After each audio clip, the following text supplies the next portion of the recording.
어리석음을 깨닫는 사건이 하나 있었어요. 어떤 일이 있었냐면 제가 이렇게 망치질이나 이런 걸 잘 못하는 사람인데 몇 년 전에 저희 집에 변기 하나를 바꿨답니다. 새 거로.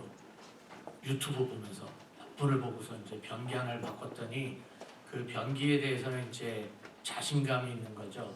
근데 한 달 전부터 이 변기 누르는 데가 나사가 누수돼가지고 느슨하게 돼가지고 그거 빠지고 물은 새고 이래서 이제 나사를 조여야 돼요. 그러니까 손잡이 이렇게 누르면은 오르락내리락 하는 거 있잖아요. 그리고 이제 안쪽에서 이게 조여야 되는데 세상에나 그 변기 제가 바꾼 거예요. 근데 나사가 안 들어가는 거예요. 죽으라고 해도 안 들어가는 거예요. 제 아내가 해도 안 들어가는 겁니다. 근데 마침 지난주 중에 플러머가 와야 되는 일이 집에 있어서 플러머가 왔길래 그걸 한번 보여주면서 내가 너무 안 들어간다 그랬더니 플러머가요 30초도 안 돼갖고 딱 낀 거예요. 그래서 제가 그랬어요. 도대체 뭐가 문제냐 그랬더니 그 변기 안쪽에 그러니까 탱크죠. 물탱크 있는 쪽에 손잡이를 안에서 이제 잠그는데 우리는 보통 나사를 잠글 때 오른쪽으로 잠그죠. 왼쪽으로 풀고 그거는 반대예요. 왜냐면 꼭지를 계속 눌렀다 하기 때문에 그걸 반대로 해야 잠기는 거예요. 그걸 몰랐던 거죠. 그때 제가 깨달은 게 뭐냐면 변기를 바꿨던 제가 그 나사못 하나를 못 끼느냐고요. 그건데 근데 변기를 바꿀 때는 유튜브를 봤잖아요. 정말 수십 번 봤어요. 홈디포 가서 3번이나 사람한테 물어보고 정말 나 혼자 해도 될 수 있느냐 물어보고 그래서 했거든요. 그러니까 자신감이 생겨서 이 정도는 내가 할 수 있겠지라고 했던 거죠. 한 번 했다고 사람이 자신감을 가지고 또 그렇게 될 거라고 하는 일이 그렇게 많지 않더라고요. 잘난 척하면 안 된다라고 하는 것을 깨달았어요. 저와 여러분들이 혹시 과거에 어떤 일이 있어서 한 번 했더니 또 잘 될 거야가 아니라 또 비슷한 일이 있어도 또다시 무릎 꿇고 기도하고 성령님의 지혜를 구하는 그런 사람들이 되었으면 좋겠습니다. 물론 저만 어리석은 거니까 여러분들하고는 상관없을지 모르지만 우리 겸손하게 하나님 앞에서 기도하면서 살았으면 좋겠습니다. 이제 우리 같이 기도하고 하나님 앞에 신령과 진정으로 예배드립니다.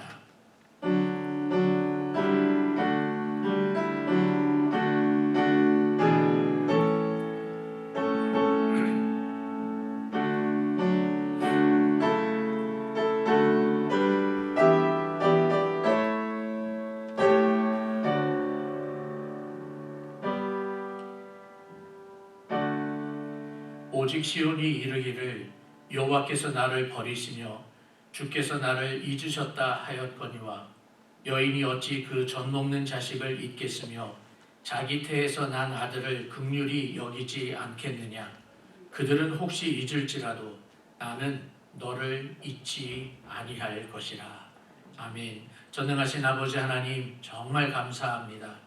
하나님의 사랑으로 함께 모여 하나님을 향하여 예배드릴 수 있는 놀라운 특권을 주심을 감사드립니다. 온 만물을 말씀으로 창조하신 하나님께 경배합니다. 우리의 생명이요 우리의 반석이신 하나님을 향하여 예배드립니다.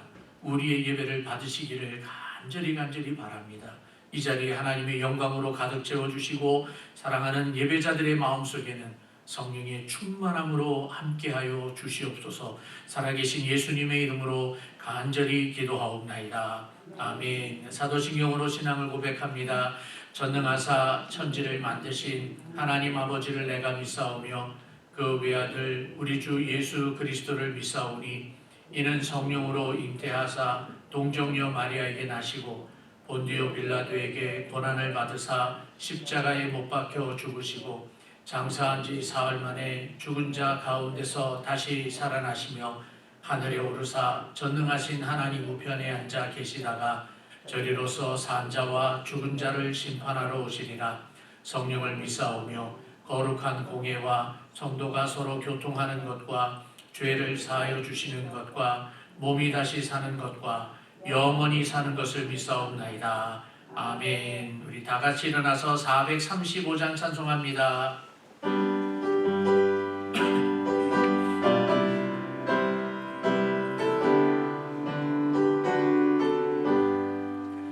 나의 영원하신 이여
전능하신 하나님 아버지께 예배를 드립니다. 세상을 말씀으로 창조하시고 다른 피조물을 사람보다 먼저 창조하시고 사람이 살만한 조건, 삶의 터전을 만드시고 사람을 창조하셨습니다. 하나님께서 하나님의 형상을 따라 사람을 만드셨습니다. 사람을 땅의 흙으로 지으시고 그 코에 생기를 불어넣어 몸과 영혼을 가진 하나님을 반영하는 피조물로 만드셨습니다. 하나님의 뜻과 일치할 수 있었고 죽을 수 없는 존재로 창조하셨습니다. 그러나 사람은 자신의 가치를 탁월하게 여기지 않고 사탄의 유혹에 고의적으로 죄를 범함으로 사망과 저주에 이르게 되었습니다. 원죄를 가지고 태어난 저희들의 모습을 살펴봅니다. 예수 그리스도의 십자가의 은혜가 저희를 구원하셨고 하나님의 자녀가 되는 권세를 주셨습니다. 주님 찬양을 받으시고 영광을 받으시옵소서. 저희가 주의 구원으로 말미암아 기뻐합니다. 주님과 같이 거룩한 분이 없고 주님과 같은 반석이 없습니다. 주님은 모든 것을 아시는 하나님이시고 저희의 행동을 저울에 달아보십니다. 교만한 말을 다시 하지 않고 오만한 말을 입 밖에 내지 않기를 기도합니다. 라장 교회를 위해 기도합니다. 주님의 사랑 속에 깊은 믿음의 이야기를 나누는 밝은 소망의 공동체가 되기를 기도합니다. 내가 너희에게 분부한 모든 것을 가르쳐 지키게 하라. 주님의 말씀하신 것을 지키는 교회가 되기를 기도합니다. 세우신 담임 목사님에게 영육간의 강건한 은혜를 더하여 주십시오. 운영위원회, 남녀선교회, 교육부, 각 구역, 작고 힘이 약하지만 이를 맡은 이들에게 감당할 수 있는 능력을 더하여 주십시오. 오늘부터 저녁 예배가 재개됩니다. 주일을 성수하기 위해 드리는 예배자들을 통해 하나님 영광을 받아 주십시오. 몸이 아파서 어려움을 겪고 있는 교우들이 있습니다. 사고 후에 재활 치료를 하는 이들이 있습니다. 주님께서 한 분 한 분 찾아가 위로하여 주시고 치료의 길을 열어주십시오. 몸이 견딜 수 있는 힘을 주십시오. 마음도 낙심이 되지 않도록 붙잡아 주십시오. 골수이식을 기다리는 고은태 형제가 있습니다. 몸의 컨디션이 회복되어 이식이 잘 될 수 있도록 은혜를 베풀어 주십시오. 교회 어른들을 보호하여 주십시오. 환절기입니다. 건강을 잘 관리할 수 있도록 도와주십시오. 군에서 근무하는 자녀들 안전하게 보호하여 주십시오. 멀리 떨어져서 지내는 가족들이 있습니다. 평안하도록 지켜주십시오. 저희가 사는 세상이 평화롭기를 기도합니다. 전쟁과 독재가 그치고 공의가 하수같이 정의가 강같이 흐르는 세상이 되기를 기도합니다. 세계 각지에서 선교하는 선교사들을 보호하여 주십시오. 건강을 지켜주시고 필요한 것들을 공급하여 주십시오. 주의 종을 통해 성경의 말씀을 받습니다. 하나님의 구속사의 깊은 섭리를 깨닫게 하여 주십시오. 저희 마음에 성령의 감동이 있기를 기도합니다. 하나님께 올리는 예배를 받으시고 하나님은 영광을 받으시기를 소원하고 우리 주 예수 그리스도의 이름으로 기도드립니다. 아멘.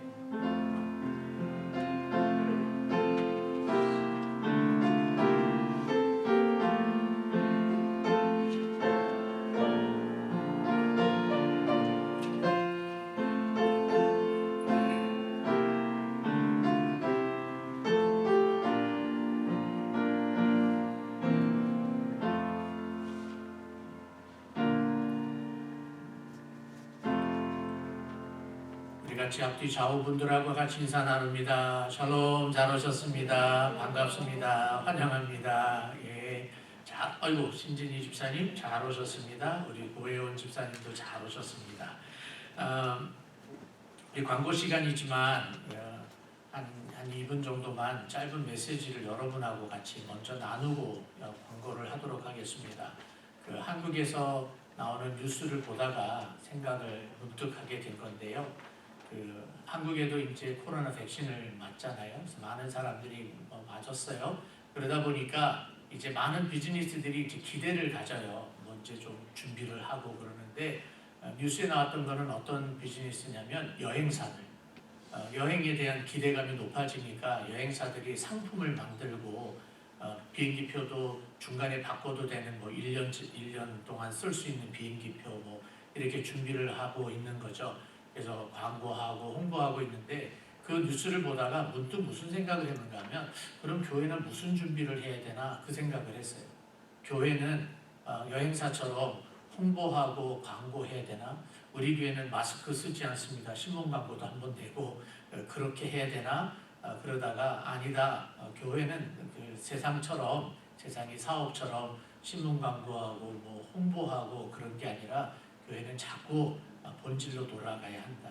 본질을 더욱더 집중하자. 초점을 맞추자. 본질은 무엇인가 하면 하나님의 말씀이에요. 성경을 통해서 하나님께 온전히 예배드리고 하나님의 말씀을 배우고 하나님의 말씀대로 살아가는 그런 교회와 성도가 되어야 되겠다. 그래서 그 뉴스 보면서 교회가 어떤 것에 집중을 해야 되는지를 다시 한번 생각하는 시간이 저에게 있었습니다. 여러분들도 저와 같이 그 본질에 교회가 존재하는 본질에 우리가 초점을 맞춰서 아름다운 교회, 아름다운 성도가 되기를 정말 부탁을 드립니다. 우리 집사님 기도하셨던 것처럼 오늘부터 저녁 예배가 다시 시작이 되어지는데요. 7시 30분입니다. 7시 30분에 시작을 하고 말씀은 1년 전에 코로나가 터져서 교회가 락다운이 되기 전에 주일날 저녁에 했던 설교가 Banner of Truth라고 하는 거예요. 그러니까 그 진리의 깃발이라고 하는 주제로 설교를 쭉 해오고 있었는데 그래서 그거를 마치려고 그래요. 그거를 마치는데 그래서 오늘 그리스도의 재림이라고 하는 제목으로 말씀을 전하고 그게 오래 걸리지 않는데 그걸 마치고 나면 수요일 저녁 예배 때 우리가 했던 설교가 마태복음이었어요. 그래서 그 마태복음도 일단 마무리를 하려고 합니다. 그래서 Banner of Truth가 마치고 나면 이제 주일날 저녁에 설교를 마태복음으로 해서 주일날 오전에는 이사야서 구약으로 저녁에는 마태복음 신약으로 그렇게 설교를 당분간 해 가려고 하니까 설교자를 위해서 여러분들이 기도해 주시면 정말 고맙겠습니다. 4월 2일이 금요일이고요. 4월 2일 날 저희들이 성금요일 저녁 예배로 모입니다. 4월 4일이 부활주일이어서 이틀 전인 그 금요일 날 성금요일 예배를 드리고 성금요일이 있는 그 주간을 우리는 고난주간이라고 이야기를 하죠. 부활주일이 있는 바로 그 전 한 주간을 고난주간이라고 얘기하는데 그때 보통 특별 새벽 기도회 하고 하는데 일단 모이지는 않고 제가 특별 설교를 준비를 해서 음성 파일로 카톡으로 제공을 할 예정입니다. 물론 토요일은 모이도록 하겠습니다. 이때 이 설교를 새벽 설교를 듣기를 원하시는 분은 저에게 미리 알려주시면 제가 한 설교를 보내드리도록 하겠습니다. 여성교회 원래가 다음 주일날 예배가 마치는 대로 2부 예배 마치는 대로 우리 예배실에서 있겠습니다. 그러니까 기도해 주시고 참고로 어저께 여성교회에서 또 만두를 만들었어요. 만두를 만들었는데 지난번보다 간이 또 잘 돼가지고 맛있더라고요. 이렇게 하나 먹어봤는데 터진 거 하나 먹어봤는데 맛있더라고요. 아직 몇 개가 남아있다고 하니까 여러분들께서 주문을 해 주시면 됩니다. 또 4번은 제가 제목을 붙이기가 너무 애매해가지고 그냥 재봉을 배우기 원하십니까?로 했어요. 왜냐하면 이병희 집사님이 이걸 가르쳐 주시는데 이병희 집사님이 사실 전문가세요. 그래서 재봉 기술을 가르치는데 그래서 집사님한테 집사님 재봉 기술이라고 할까요? 그랬더니 아유 목사님 기술까지는 아니고요. 그런데 보니까 손가방도 만들고 토시 만드는 건 기본이고 손가방 만들고 제법들 잘하시는 거예요. 그래서 기술이라고 그랬더니 목사님 기술까지는 아니에요. 그래가지고 재봉을 배우기 원하십니까? 이렇게 제목을 붙였어요. 매주 화요일 날 오후 12시 30분에 교회 친교실에서 하고 있습니다. 그러니까 재봉틀이 있으셔야 돼요. 그러니까 유식한 영어로는 미싱이라고 하는데 그 미싱이 있는 분들 자기 거 갖고 오셔서 해주시고 자세한 거는 이병희 집사님에게 여쭤봐 주시면 고맙겠습니다.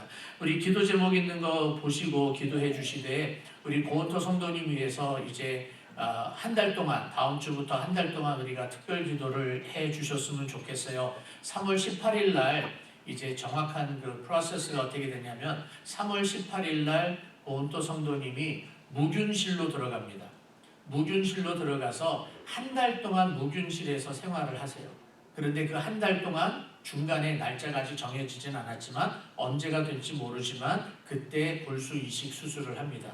그러니까 무균실에 들어가서 몸이 골수 이식 수술을 할 수 있을 정도로 되셔야 되고 수술을 마치고 난 다음에 나오실 수 있도록 다시 회복이 되어지고 하니까 고은토 성도님 위해서 기도해 주시는데 고은토 성도님뿐만 아니라 오늘 우리 고혜원 집사님 오셨지만 우리 아내 되시는 고혜원 집사님 위해서도 기도해 주십시오. 본인도 몸이 아프신데 남편을 지난 1년 동안 이렇게 수발드시느라고 많이 지쳐 계시거든요. 그러니까 우리 고예원 집사님을 위해서도 잊지 않고 기도해 주시면 정말 고맙겠습니다. 이제 우리 기도하고 하나님의 말씀 듣겠습니다. 전능하신 아버지 하나님, 우리 예수님께서 치유하시는 치유의 하나님이신 걸 믿습니다. 병든 자를 고치시고 죽은 자를 살리셨던 우리 주 예수 그리스도께 간구합니다.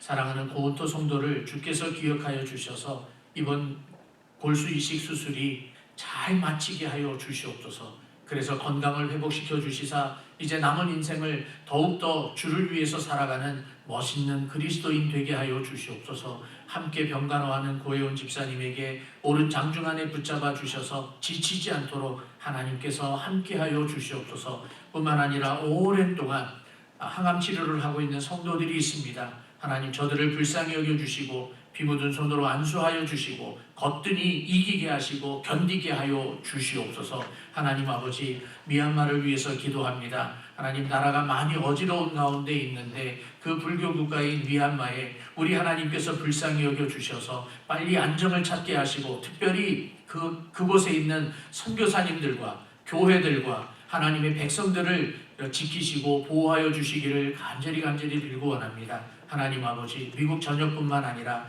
우리가 살고 있는 이 메가스 골짜기에 코로나 백신 접종이 원활하게 진행되어지기를 원합니다. 그래서 더 이상 코로나 바이러스로 인하여서 어려운 일을 당하지 않게 하시고 성도들이 마음껏 찬송하고 마음껏 예배하고 마음껏 친교할 수 있는 날이 속히 오게 하여 주시옵소서. 하나님 앞에 예물 가지고 나왔습니다. 하나님 앞에 올려드리는 이 헌금을 받으시고 하나님 나라를 위해서 귀하게 쓰임받게 하여 주시옵시며 복음이 외쳐지는 곳에서 쓰임받을 수 있도록 하나님 도와주시옵소서. 믿음으로 올려드리는 자들에게 하나님께서 은혜를 더하여 주시어서 궁핍하지 않도록 지키시고 보호하여 주시옵소서. 물질을 관리하는 주의 종들에게는 지혜를 허락하시며 믿음을 허락하여 주시고 은혜 가운데 잘 감당케 하여 주시옵소서. 주의 말씀을 듣기를 원합니다. 하나님 아버지, 부족한 자를 세우셨으니 이 부족한 자에게 성령의 두루마기를 입혀주시고 말씀을 듣는 자에게 성령의 충만함으로 감화감동하여 주시어서 전하는 자나 듣는 자가 함께 은혜 받고 주의 영광을 위해서 살게 하여 주시옵소서.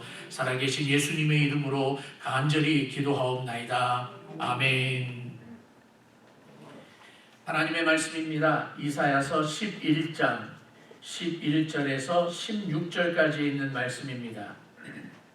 이사야서 11장 11절에서 16절 하나님의 말씀입니다. 그날에 주께서 다시 그의 손을 펴사 그의 남은 백성을 아수르와 애굽과 바드로스와 구스와 엘람과 시날과 하맛과 바다 섬들에서 돌아오게 하실 것이라.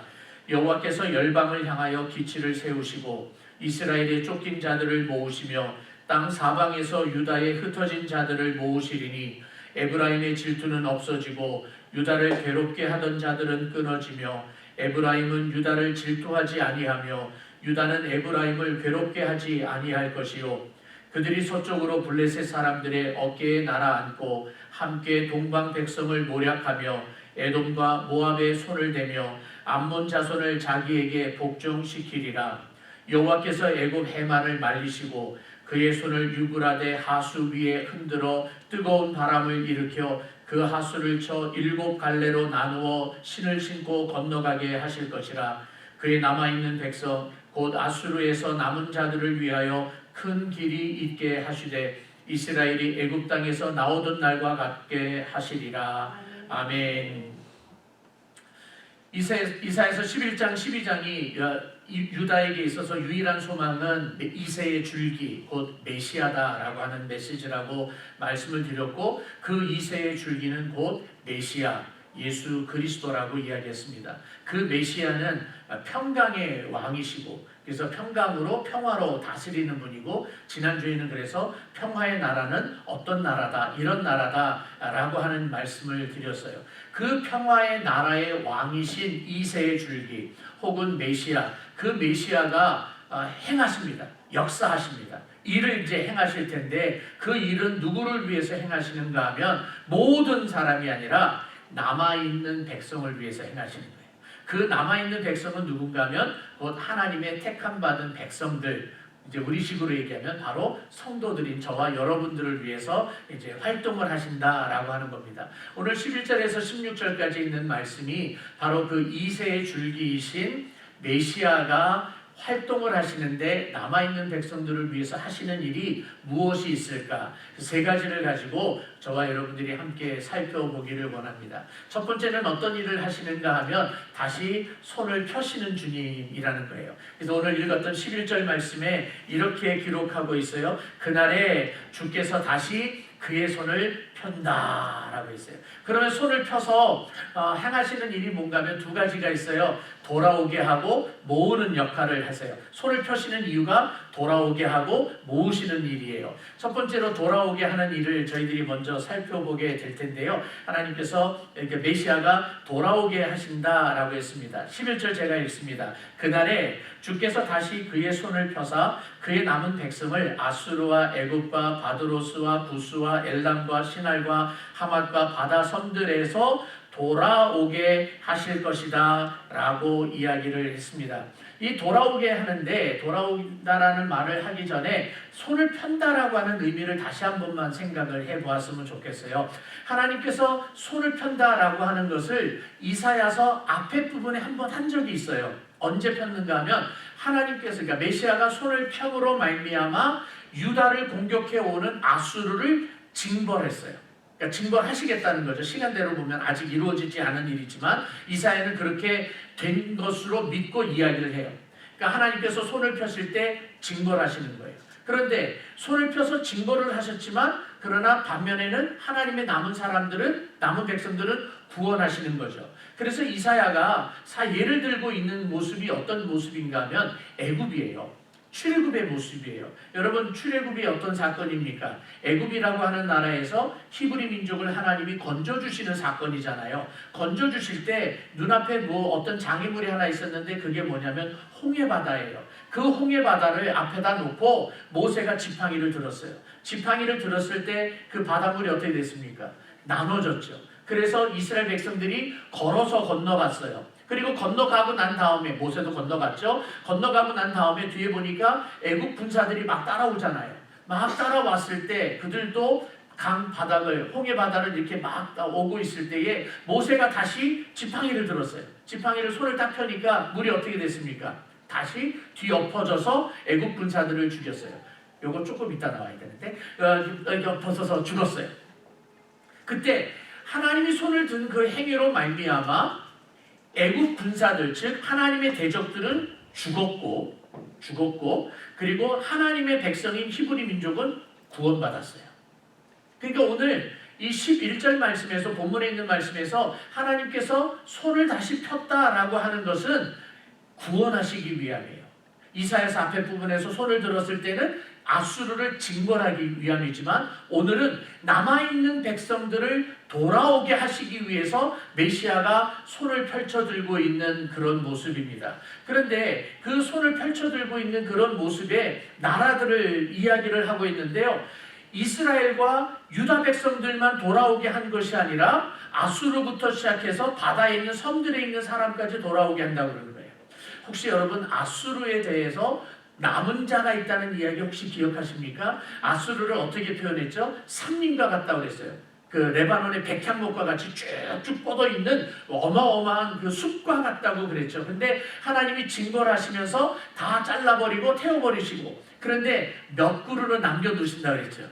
근데 그 몇 그루가 굉장히 소수였기 때문에 어린아이가 하나, 둘, 셋 손가락으로 셀 수 있을 정도로만 남겨놓았다 그랬어요. 기억나시죠? 그 아수르라고 하는 나라가 맨 앞에 오늘 11절에 나와 있는 것은 당시에 제일 강대국이었거든요. 그러니까 하나님을 대적하는 나라의 대표성을 아수르를 가지고 있는데, 아수르의 사람들만 돌아오는 게 아니라 그 다른 사람들의 이야기가 있어요.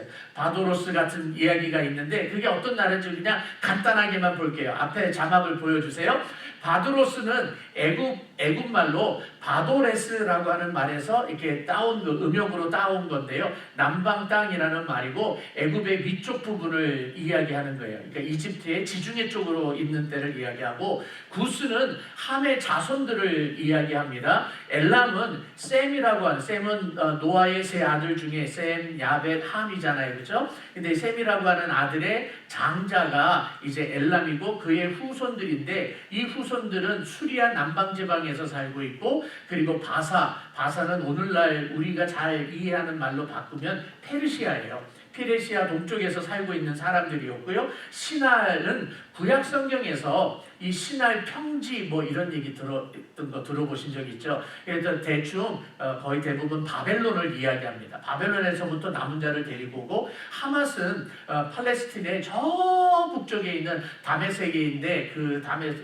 사울이 다메섹으로 가다가 뭐 그랬잖아요. 그 다메섹의 북쪽에 있는 그 지역을 하맛이라고 합니다. 그러니까 여기저기 흩어져 있었던 사람들 중에 하나님께서 택한 자들을, 남아있는 자들을 돌아오게 한다라고 이야기합니다. 그래서 이제 대표적으로 예를 들었던 게 애굽 땅의 예를 들었는데, 예레미야가 애굽에서 출애굽했던 이야기를 가지고 예를 들어서 이야기합니다. 앞에 자막 있죠? 예레미야서 32장 21절에 주께서 표적과 기사와 강한 손과 표심팔과 큰 두려움으로 주의 백성이, 그다음 이스라엘을 애굽 땅에서 인도하여 내셨다라고 하는데, 그때 무슨 팔이에요? 강한 손, 표심팔. 그러니까 하나님의 팔을 펴서 하나님의 남은 자들을 돌아오게 하시는 역할을 하시고 계신다라고 분명하게 이야기를 하고 있어요. 그런데 12절에, 여러분 성경 있다면 여러분 성경을 보세요. 12절에 이런 말이 있어요. 이스라엘의 쫓긴 자들을 모으시고 유다의 흩어진 자들을 모으신다. 이스라엘과 유다가 뿔뿔이 흩어져 있다가 돌아오게 한다라고 하는 거예요. 그래서 어떤 역사학자나 혹은 신학자가 이 말이 이루어졌다, 완성됐다라고 이야기를 해요. 언제 완성이 되어졌다고 그들은 이야기를 하는가 하면, 이스라엘이 독립을 합니다. 우리 현대사에 보면 1948년 5월달로 알고 있는데요. 1948년 5월달에 영국으로부터 통치를 받았던 이스라엘이 이제 예루살렘을 중심으로 해서 나라를 세워요. 그때 세계 각국에 흩어져 있었던 유대인들이, 전부는 아니지만 많은 유대인들이 이스라엘로 돌아갑니다. 돌아가서 나라를 독립을 시켰는데 그때가 1948년 5월이었던 거죠. 그러니까 신학자들 중에 어떤 분들, 그리고 역사학자들은 뭐냐면, 이사야서 11장 12절에 있는 말씀이 이때 완성되었다라고 이야기를 하는데, 오늘 이 이사야는 그때를 놓고 이야기를 하는 것이 아니라 앞으로 되어지는 때를 이야기하는 거예요. 그래서 이 돌아오게 하는 이 사건은 지금도 진행 중에 있어요. 돌아오게 한다라고 하는 그 사건을 지금도 진행하는 것이 뭐냐면, 예수 그리스도를 믿는 믿음 가운데로 돌아오게 하는 많은 일들이 있는 거죠.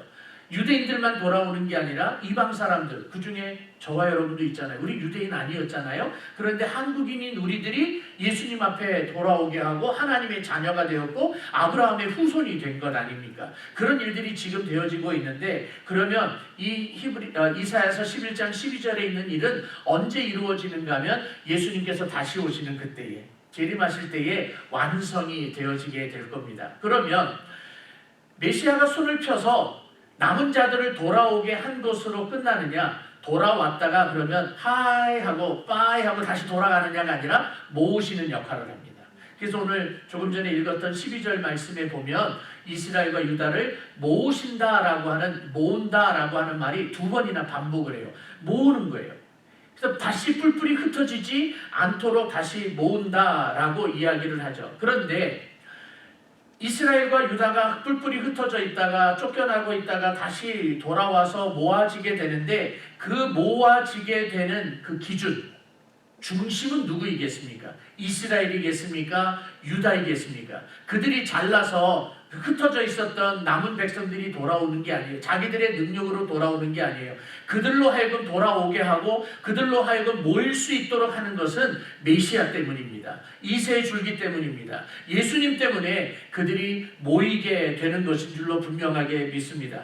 그런데 오늘 12절 말씀에 지난주에 했던 이야기가 한 번 더 비슷한 문구가 다시 나오는 게 있죠. 12절 앞에 여호와께서 열방을 향하여 기치를 세우시고, 지난주에 하나님께서 기치를 세우심으로 열방이 모여든다라고 했어요. 그래서 그 기치, sign 혹은 banner이라고 하는 것인데, 그 기치를 우뚝 쓴 것이 누군가 하면 바로 예수님이고 바로 십자가인 거죠. 예수님의 십자가가 우뚝 섰을 때 만방에 흩어져 있는 사람들 가운데 이방인들이라 할지라도 열방이라 할지라도 하나님께서 사람들을 불러 모아서 예수 그리스도에게로 모이게 한다는 거죠. 그래서 우리가 결국에는 저 영원한 나라, 하나님의 나라에 가서 함께 모이게 될 텐데, 그때 모일 때의 중심이 누군가 하면 예수님 때문에 모이는 거고, 그 예수님 때문에 우리가 하나님의 은혜의 보좌 앞에 나아가게 되는 겁니다. 그래서 여기 오늘 말씀에도 기치를 세우셨다. 즉 예수 그리스도 때문에, 이새의 줄기이신 예수 그리스도 때문에 이스라엘, 흩어졌고 쫓겨났던 이스라엘과 유다 사람들이 모이게 된다라고 분명하게 우리들에게 가르쳐주고 있습니다. 그 날을 예수님께서 이미 사용하셨어요. 그리고 예수님께서 그 말씀을 인용하셔서 앞으로 되어지는 이야기를 예수님께서 직접 이야기를 하십니다. 마태복음 25장입니다. 그날의 마지막 날에 되어질 것을 이제 예고하시는데, 죄송해요, 24장입니다. 그가 큰 나팔 소리와 함께 천사들을 보내리니 그들이 그의 택하신 자들을 하늘 이 끝에서 저 끝까지 사방에서 모으리라. 그때에 큰 나팔 소리가 난다라는 거죠. 큰 나팔 소리가 나고 천사들을 보내고, 단순히 이 말을, 천사라고 하는 말은 영적인 존재들, 눈에 보이지 않는 영적인 존재들만 보낸 게 아니라 하나님의 사자들, 메신저들을 보내는 거예요. 그 가운데는 저와 여러분들도 있어요. 땅끝까지 사방팔방에서 하나님의 남아있는 백성들을 불러 모으는 일을 위해서 저와 여러분들이 이 일을 위해서 쓰임을 받고 있는 겁니다. 이것을 위해서 지금 메시아가 손을 펼쳐 들고 있는 거예요. 돌아오게 하고 모으고 있는 거예요. 그러면 모으기는 모았는데, 모아놓고 보니까 이거 완전히 물하고 기름이 뒤엉켜져 갖고 전혀 절대로 하나가 되지 못한다 그러면 또 안 되잖아요.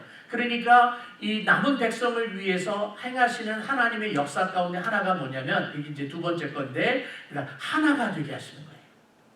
우리를 하나 되게 하신다라고 지금 약속을 해주고 있는 겁니다. 그 말씀이 13절에 되어 있고 14절에 되어 있는데, 이 하나됨의 기준이 누구이겠습니까? 하나됨의 기준은 누군가 하면 바로 메시아이십니다. 예수님 때문에 되어지는 거예요. 근데 이 13절에 있는 말씀에 참 재미있게 비유를 하고 있어요. 여러분 성경에 보면 에브라임이 나오고 있고 유다가 나오고 있죠. 에브라임과 유다가 서로 시기하고 질투한다라고 하는 말을 13절 한 구절 말씀에 두 번이나 반복을 하고 있어요. 그러면 에브라임과 유다에 대해서 우리가 알아야 이 13절의 말씀이 무슨 뜻인지를 이해를 할 수가 있거든요. 그래서 조금 시간은 갈지 몰라도 좀 배경 설명을 좀 해야 할 것 같습니다. 에브라임과 유다는 그 12지파 중에 한 지파예요. 에브라임 지파가 있고 유다 지파가 있어요. 그런데 이 에브라임 지파는 모든 12지파 중에 가장 큰 지파라고 해도 과언이 아니에요. 우리 이런 지파야. 유다는 어떤 지파인가 하면 12지파 중에 가장 크지는 않지만 대표성을 가지고 있어요.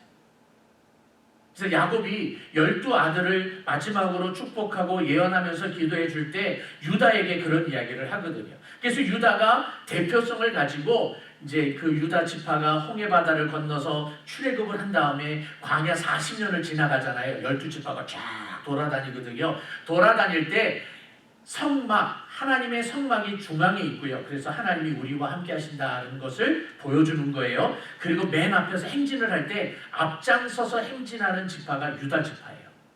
맨 앞에 중앙에서 쫙 이끌고 가는 게 유다 지파거든요. 그래서 하나님이 그 유다 지파를 통해서 이제 메시아를 세우시겠다, 보내시겠다고 약속을 했거든요. 그 유다 지파 가운데 다윗 왕이 나오는 거예요. 그리고 다윗 왕의 후손이 바로 메시아 예수 그리스도가 되는 거예요. 그런데 나라가 솔로몬 왕 이후에 솔로몬이 죽고 난 다음에 나라가 두 동강이가 돼요. 그래서 북쪽은 이름을 이스라엘이라고 이야기했고 남쪽을 유다라고 이야기를 합니다. 그런데 북쪽에 있는 이스라엘을 대표하는 지파가 에브라임 지파예요. 남쪽을 대표하는 지파, 지파라고 해봐야 두 개밖에 없었으니까 아무튼 유다 지파예요. 10지파가 북쪽에 있고 2지파가 남쪽에 있는데 둘이서 그렇게 으르렁거리고 싸우는 거예요. 그런데 그런 일이 에브라임의 시기와 질투로 말미암아 시작을 합니다.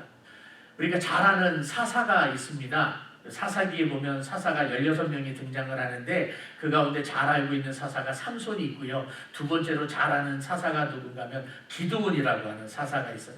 그 300명의 용사 기억하시죠? 기드온이라고 하는 사사가 있는데 300명의 용사를 데리고 가서 미디안을 쳐부시고 난 다음에 미디안 사람들이 다시 자기네 나라로 도망가지 못하도록 퇴로를 차단하라고 누구에게 부탁을 하는가 하면 에브라임 지파에게 부탁을 해요. 근데 에브라임 지파가 삐져요.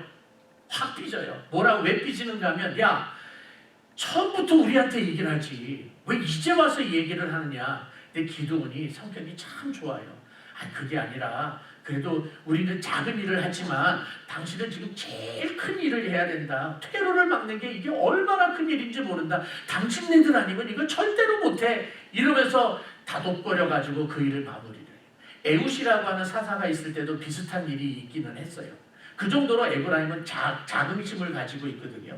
근데 솔로몬 왕이 죽고 난 다음에 솔로몬의 왕의 아들은 르호보암이에요. 르호보암이 왕이 되는데 여로보암이라고 하는 신하가 마음에 안 들어서 반역을 저질러요.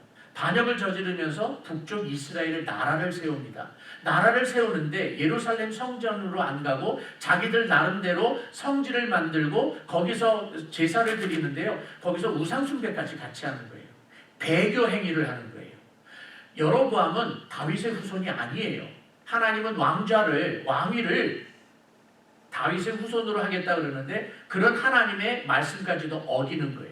그러니까 하나님 앞에 불순종하는 일이 생기니까 계속해서 싸우는 거예요. 오죽하면 우리 이사야서에서 그랬잖아요. 이스라엘이 아람과 동맹을 맺어서 유다를 침공하려고 했다. 그렇게 나오는 거예요. 이런 반목하는 자들인데 적대감을 갖고 있는데요. 이 두 나라가 하나가 된대요. 두 나라가 하나가 된대요. 이게 말이 돼요? 그렇게 싸우고 지지고 웃고 싸우고 있는데 하나가 된다? 사람의 힘으로는 될 수 없죠. 이 둘을 하나로 하는 것은 바로 메시아가 이세줄기이신 예수 그리스도가 역사하고 있기 때문에 지지고 볶고 싸우는 이 이스라엘과 유다, 에브라임과 유다가 하나가 될 수 있다라고 분명하게 지금 가르쳐주고 있는 것입니다. 그래서 예수님께서 그 12제자가 서로 잘났다고 싸우고 있었거든요. 예수님이 갈릴리 지역에서 사역을 하시고 마지막으로 십자가에 못 박혀 죽으러 내려가시는 그 예루살렘으로 향해서 내려가고 계실 때에 그 길에서 오는 그 내내 12제자는 자기들끼리 서로 잘났다고 싸웠던 거예요. 예수님은 지금 십자가에 못 박혀 죽으러 내려가고 있는데 이 12제자는 지들끼리 내가 크다, 네가 크다 그러고 싸우고 있는 데다가 그냥 싸우는 그 불난집에다가 기름을 확 끼얹는 사건이 생겼어요.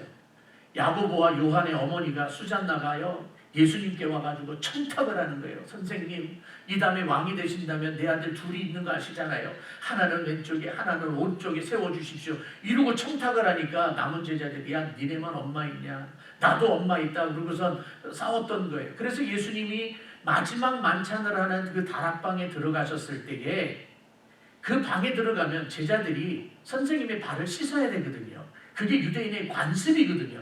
아무도 안 씻어주는 거예요. 내가 왜 씻어? 네가 씻어야 될 거 아니야. 그러니까 예수님이 오죽하면 겉옷을 벗으시고 허리에 수건을 가지고 오셔서 제자들 발 앞에 무릎을 꿇으시고 제자들의 발을 씻으신 거예요. 그리고 난 다음에 17장에 가서 하나님 앞에 기도하는 거예요. 그 17장에서 예수님이 뭐라고 기도하는 줄 아십니까? 요한복음 17장입니다. 이는 우리가 하나가 된 것 같이 그들도 하나가 되게 하려 함이니이다. 그들로 온전함을 이루어 하나가 되게 하려 함이로소이다. 예수님이 저 싸우고 있는 12제자들을 위해서 하나님 앞에 기도하는 거예요. 주님, 하나님께서 저들을 나에게 주시지 않았습니까? 내가 그래서 저들을 위해서 기도합니다. 진리로 저들을 하나가 되게 하여 주시옵소서. 저들이 하나가 되어야 되는 이유가 무엇인가 하면 온전함을 이루어서 하나가 되는 것입니다. 라고 기도하시는 거예요. 메시아가, 예수 그리스도가 하나됨의 중심입니다. 교회는 하나됨을 지키는 곳이어야 합니다. 교회는 하나가 되기 위해서 노력하는 것이 아닙니다. 제 말을 잘 들어주십시오. 교회는 하나가 되기 위해서 노력하는 것이 아니라 이미 하나입니다. 왜요? 예수 그리스도가 중심에 계시니까. 믿습니까? 우리 교회는 예수 그리스도가 중심에 계시기 때문에 이미 하나입니다. 다만 우리가 온전하지 못하고 완벽하지 않기 때문에 가끔 곁으로 튕겨져 나가는 겁니다. 서로가 시기하고 질투하고 네가 높다 내가 낮다 그러고서 싸우고 있는 거예요. 목소리 큰 사람이 이기고 돈 많은 사람이 이기고 공부 많이 한 사람이 이기는 그런 교회가 돼버리고 마는 거예요. 그러나 우리가 교회가 하나가 되는 일에 있어서 사람이 중심이 아니라 돈이 중심이 아니라 어떤 재주가 중심이 아니라 예수 그리스도가 중심인 것을 우리가 믿는다면 우리는 하나입니다. 그래서 교회는 그 하나됨을 지키기 위해서 나의 자존심을 내려놓고 나의 잘난 것을 내려놓고 겸손하게 예수님이 제자들의 발을 씻기셨던 것처럼 우리가 서로가 서로를 위해서 발을 씻고 섬기는 그런 모습이 되어야 합니다. 누구든지 높고자 하는 자는 낮아질 것이요 섬김을 받으려 하길 원하는 자는 먼저 섬길 것이라고 분명하게 이야기를 하고 있지 않습니까? 그러므로 사랑하는 성도 여러분, 우리 라스베가스 장로교회가 예수 그리스도로 말미암아, 이미 예수님이 중심이니까 예수 그리스도로 말미암아 하나 된 것을 잊지 마시고 하나됨을 지켜나가기 위해서 최선을 다할 수 있는 저와 여러분들이 되기를 정말 부탁을 드립니다. 그러면 하나가 되어졌기 때문에 되어지는 일은 무엇입니까? 우리가 하나가 되어져서 뭘 하겠다는 거예요. 교회가 하나가 되었기 때문에 우리들끼리 잘 먹고 잘 살고 교인들 부흥하고 그냥 편안하게 신앙생활하기 위해서 우리가 하나가 되는 것이 아닙니다. 14절에 있는 말씀 보십시오. 이 말씀은 우리가 이해를 잘해야 되는데 그들이 즉 에브라임과 유다가 하나가 된 거예요. 그들이 서쪽으로 블레셋 사람들의 어깨에 날아앉고 함께 동방 백성을 노략하며 에돔과 모압의 손을 대며 암몬 자손을 자기에게 복종시키리라. 마치 에브라임과 유다가 하나가 되어서 정복 전쟁을 펼쳐나가는 것처럼 보일 거예요. 그런데 여기서의 그 정복 전쟁은 칼 들고 총 들고 나가서 싸우는 그 전쟁이 아닙니다. 하나가 되어서 자기들을 하나로 만들어주신 그 메시아를 선포하고 메시아를 전도하기 위해서 그 메시아의 나라를 이루기 위해서 다시 말하면 하나님의 나라를 확장하기 위해서 그들이 하나됨을 지켜나가는 것입니다.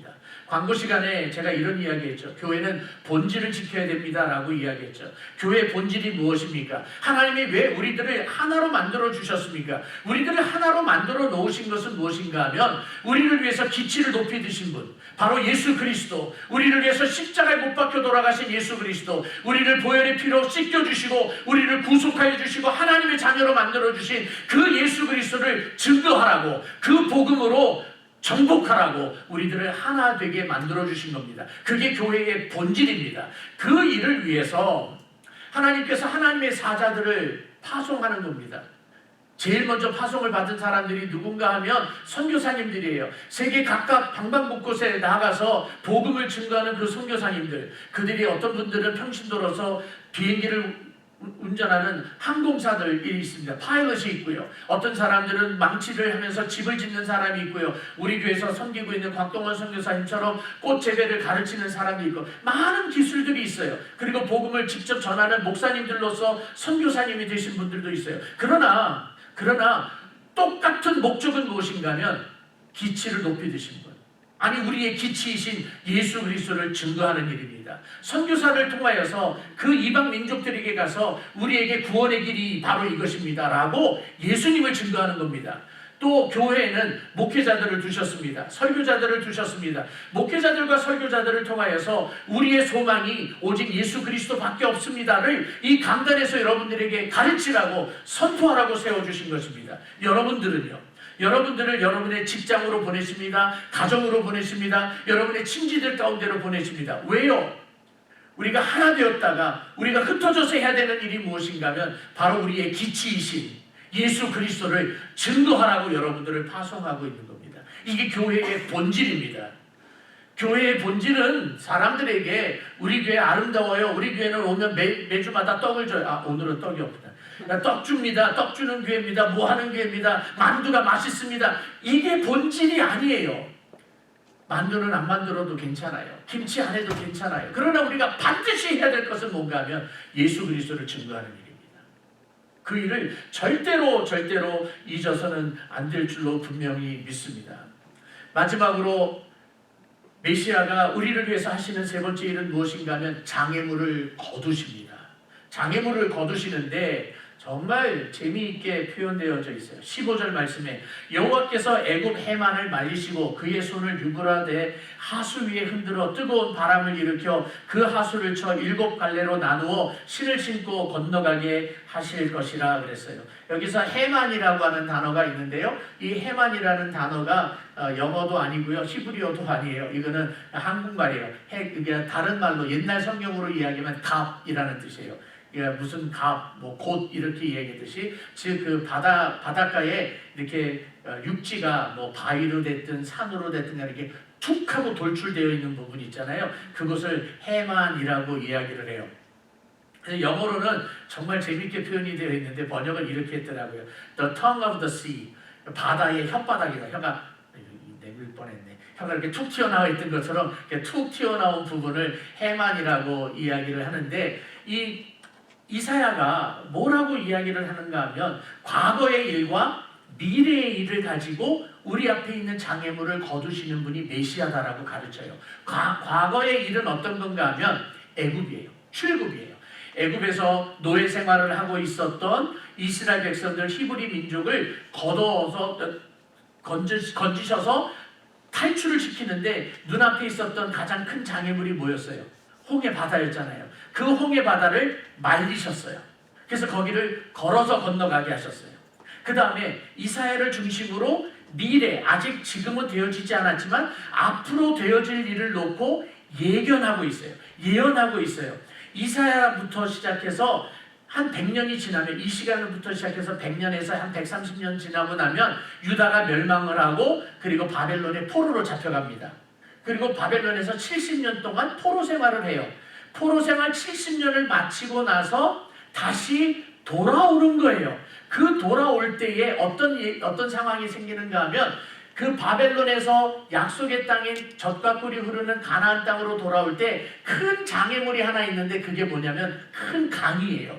유브라데스라고 하는 강이 있는 거예요. 그 강을 하나님께서 치셔가지고 7갈래로 흐트러 놓으셔서 그 강을 건널 때 그냥 신발 신고 건너가게 하셨다는 거예요. 그렇게 하실 거라는 거예요. 그러니까 이스라엘 백성이 자 지금부터는 중요합니다. 이제 결론으로 가요. 잊어버리면 안 돼요.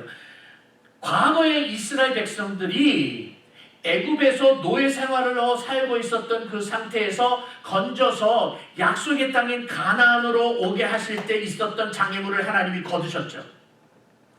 아직 이루어지지는 않았지만 앞으로 이루어질 것 바벨론에서 약속의 땅으로 그 포로 되어졌던 죄의 종로를 타고 있었던 그 유다 백성들을 다시 돌아오게 할 때 가지고 있었던 가장 큰 장애물이 유브라데스 강인데 그 유브라데스 강까지 건져버리시는 거예요. 걷어버리시는 거예요. 누가? 메시아가, 이세줄기가. 우리에게 적용을 해봅시다. 우리가 구원받은 백성입니다. 믿습니까? 우리가 구원받은 백성인데 내가 예수 그리스도를 믿는 믿음을 고백하고 신앙을 고백하고 하나님의 자녀가 되게 하기까지 과거에 어려운 일들이 있었어요. 근데 하나님이 단번에 걷어주셔서 우리로 하여금 예수 그리스도를 믿게 하셨어요. 쉽게 예를 든다면 정말 죄송하지만 저의 예를 들게요. 제가 예수님을 믿기 전에는 불교 신자였습니다. 절에 가서 불공을 드렸던 사람입니다. 안반에 가서 그냥 동굴 안에 들어가서 철야불공을 하면서 좋은 학교 가게 해달라고 기도했던 불공 드렸던 사람입니다. 그런데 저 같은 사람이 예수님을 믿는다고요? 절대로 말도 안 되는 일이죠. 그런데 단번에 걷어주시는 거예요. 장애물을 걷어주셔서 저로 하여금 예수 그리스도를 믿는 자가 되게 하셨고 목사가 되게 하신 거예요. 앞으로 이야기를 해볼까요? 제가 어디를 향해서 걸어가는 사람인가 하면 영원한 하나님의 나라를 향해서 가는 거예요. 영원한 하나님의 나라에서는 들어갈 줄로 믿어요. 그런데 그 나라에 가기까지, 다른 말로 말하면 죽기까지 이 땅 위에서 수많은 어려움이 있을 거 아니에요. 예수님께서 나를 저 영원한 천국으로 끝까지 인도해 주실 텐데 중간에 있는 수많은 장애물들을 단번에 걷어주실 줄로 저는 믿습니다. 과거의 장애물을 걷어주신 하나님이 앞으로 있는 장애물까지도 걷어주실 거라 믿는 것입니다. 이미 걷어주셨다고 당겨서 믿어버리는 거예요. 우리의 장애물, 우리가 구원받고 구원받은 백성으로 이 땅에서 살고 구원받은 백성으로 영원한 하나님의 나라에 들어가는 시기까지 수많은 장애물이 있다 할지라도 걷어주실 것입니다. 왜 그런 줄 아십니까? 예수님이 메시아이시기 때문에 그렇습니다. 그 예수님이 우리를 위해서 대신 싸워주시기 때문에 그렇습니다. 그 예수님이 지금도 하나님의 보좌 우편에 계셔서 저와 여러분들을 위해서 말할 수 없는 간구를 해고 계시기 때문에 그래요. 그런데 다른 이가 없어요. 다른 사람으로는 안 돼요. 다른 사람의 이름으로는 안 돼요. 오직 예수님의 이름으로만 돼요. 왜냐하면 예수님이 이렇게 말씀하시기 때문에 그래요. 내가 그 길이요 진리요 생명이니 나로 말미암지 않고는 아버지께로 올 자가 없느니라. 이 땅 위에 우리를 구원하실 수 있는 이름은 예수 그리스도밖에 없습니다. 그 예수님 때문에 우리가 구원을 받았고 그래서 모든 장애물이 걷어졌다고 우리가 믿고 우리 그 예수님 때문에 우리가 천국에 간다고 믿는다면 정말로 믿는다면 지금 눈앞에 있는 크고 작은 일들 그것 때문에 어려워하지 마십시오. 아파하지 마십시오. 괴로워하지 마십시오. 우리의 구원을 책임지시고 우리의 구원을 이루어주신 예수님이 지금 눈앞에 있는 크고 작은 문제도 해결해 주실 줄로 믿습니다. 왜냐하면 그 어떤 것도 우리를 막을 수 없기 때문에 그렇습니다. 전능하신 주께서 저와 여러분들의 메시아시고 왕이시고 우리를 이끌어 주시는 분이니까 오늘 그리고 이번 주 그리고 주님이 우리를 부르시는 그날까지 어깨 쭉 펴시고 당당하게 사시고 멋있게 사시고 행복하게 사는 귀한 성도들 되기를 주님의 이름으로 축복합니다. 기도합니다. 전능하신 아버지 하나님, 우리들을 택하여 주시고 자녀 삼아 주시고 우리에게 구원의 은총을 허락하여 주셨으니 감사합니다. 우리 주 예수 그리스도 때문에 우리 앞에 있는 그 모든 장애물들을 다 걷어주셨으니 감사합니다. 우리가 지금 구원받아서 하나님의 자녀가 되었고 구원받은 백성으로서 이 땅에서 살게 하시고 구원받은 백성으로서 천국에 들어갈 수 있는 확신을 갖게 하셨으니 감사합니다. 그래서 지금 현재 내가 가지고 있는 어떤 일들이 우리에게 아픔을 주고 장애물이 된다 할지라도 두려워하지 않게 하시고 이기게 하시고 견디게 하시고 승리의 깃발을 휘날리면서 사는 멋있는 그리스도인들 되게 하여 주시옵소서. 살아계신 예수님의 이름으로 간절히 기도하옵나이다. 아멘. 우리 같이 일어나서 마지막 찬송합니다.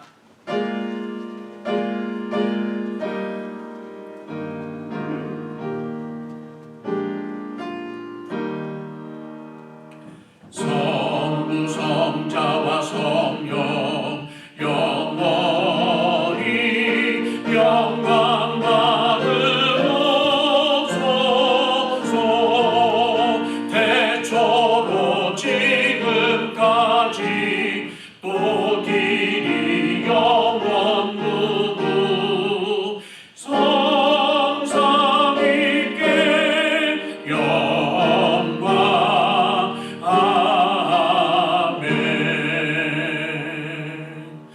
지금은 우리의 유일한 구원자이신 우리 주 예수 그리스도의 놀라우신 은혜와 우리 하나님 아버지의 한없는 사랑하심과 성령님의 감화 감동과 역사하심이 예수 그리스도를 믿는 믿음 때문에 모든 어려움이 온다 할지라도 믿음으로 이기며 기쁨으로 살겠다고 결심하는 모든 성도들 머리 위에 지금부터 영원토록 함께 있을지어다. 아멘.